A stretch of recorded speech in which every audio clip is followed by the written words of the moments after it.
And very important, Allen argues, it helps to understand the invention of the white race as a ruling class social control formation. So Harrison winds up leaving the Socialist Party, and he's going to found the New Negro Movement. When he leaves the Socialist Party, he offers what I say is arguably the most profound but least heeded criticism in the history of the left in this country. He writes, "The Socialist Party, like the labor movement, has insisted on the white race first and class after, that it put the white race first before class." That leads us directly to Theodore W. Allen and what is the white race. But all these slides that I'm throwing up, I assure you, in those texts there are lots of documents and footnotes which back up and point you to the original sources. So here we go to Allen now.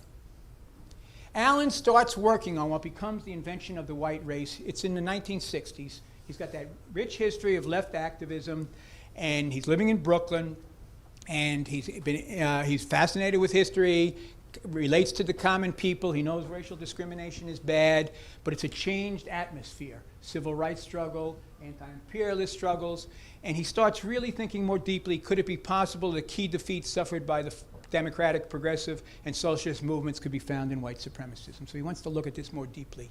And he's influenced by Du Bois, right? And so in 1965, he set about to investigate three great social crises: Civil War and Reconstruction, the populist revolt of the 1890s, and the Great Depression of the 1930s. And he also, while he's doing that, is addressing deeper issues. Why the relatively low level of class consciousness in this country? Why no significant socialist party? Why no significant labor party? Anything like that. The questions we're all grappling with today. And he took on what he considered to be the old consensus of explanations from left and labor historians. I'm doing this very quickly, but again, if we have it videoed, you can take your time with it later. So he goes through architects of a consensus, a six-pronged rationale in there. Look at them, Engels. It's Foster, head of the Communist Party. It's labor historians, John Commons. It's general historians, Charles and Mary Baird.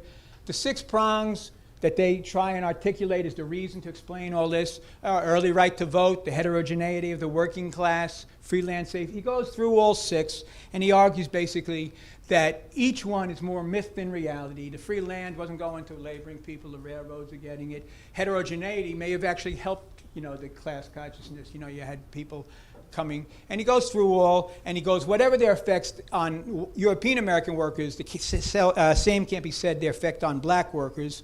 And he countered with his own theory that white supremacy was the main retardant of class consciousness. And he understood white privilege, that radical social change should challenge white supremacy and white skin privilege. He understood white privileges as a poison bait. And for someone today who asked the question, what about some slogans? He offers a few.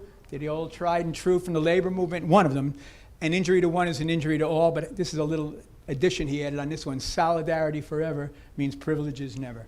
All right. Privileges are a poison bait, like a shot of heroin. All right. Two essential points he makes about race privilege policy. It is deliberate bourgeois policy. This doesn't spring up from below and just happen. It's coming.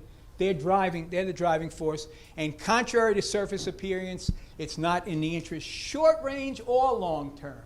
And Allen, with his background, explains workers' interest in a phrase some of you might be familiar with, but the national struggles point out and bring to fore the common interest of the working classes of all nationalities, and in the various stages of development, always and everywhere represent the interest of the movement as a whole, the class conscious, truly class conscious, the entire class.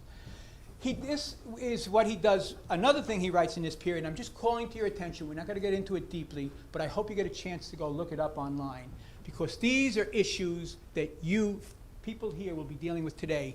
He writes on, and when Allen raises issues, he's got great intellectual integrity, so he raises issues and tries to address them fairly, not take cheap shots. And he's addressing the question,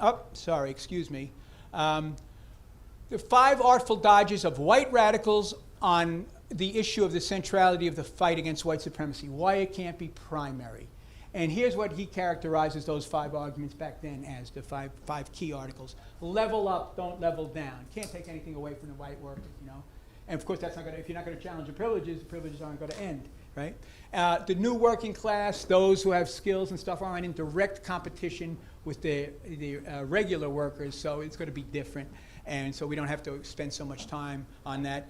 The immediate interests of the white workers are in conflict with those of the Negro, but the long-term interests are the same. Therefore, we need parallel struggles, right?